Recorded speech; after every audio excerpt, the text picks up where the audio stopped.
Peak ಮುಟ್ಟಿದಾಗ ಆ ಮೂಮೆಂಟನ್ನು explain ಮಾಡೋಕ್ಕೆ ಸ್ವಲ್ಪ ಕಷ್ಟ. ಯಾಕಂದರೆ ನಿಮ್ಮ ಇಡೀ ದೇಹ ಸುಸ್ತಾಗಿರುತ್ತೆ, ಕಾಲೆಲ್ಲ ನೋವ್ತಾ ಇರುತ್ತೆ, ನೀವು ಇಡೀ ದೇಹ ಫುಲ್ಲು ಬೆವರಿಂದ ತುಂಬಿಕೊಂಡಿರುತ್ತೆ. ಆದರೆ ನಿಮ್ಮ ಮನಸ್ಸು 100% ಹ್ಯಾಪಿಯಾಗಿರುತ್ತೆ. ಟಾಪಿಂದ ನೋಡ್ತಾ ಇದ್ದರೆ ಇಡೀ ಕಂಪ್ಲೀಟ್ ಲ್ಯಾಂಡ್ಸ್ಕೇಪ್ ಕಾಣಿಸ್ತಾ ಇರುತ್ತೆ. ಹಸಿರಾದ ಕಾಡುಗಳು, ಸಣ್ಣ ಸಣ್ಣ ವಿಲೇಜ್ಗಳು, ಕೆರೆಗಳು, ಆಕಾಶ ಮತ್ತು ಆ ಕೂಲ್ ಬ್ರೀಝು. ನಿಜವಾಗ್ಲೂ ಹೇಳ್ಬೇಕಂದ್ರೆ ಅದಕ್ಕೆ ಬೆಲೆ ಕಟ್ಟೋಕ್ಕಾಗಲ್ಲ. Free therapy.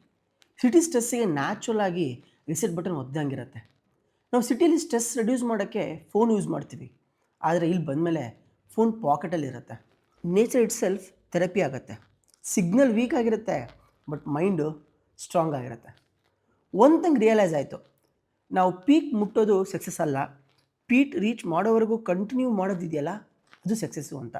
ಲೈಫ್ ಕೂಡ ಅದೇ ಅಲ್ವಾ, ಒಂದೊಂದು ಸ್ಟೆಪ್ಪು, ಒಂದೊಂದು ಸ್ಟ್ರಗಲು.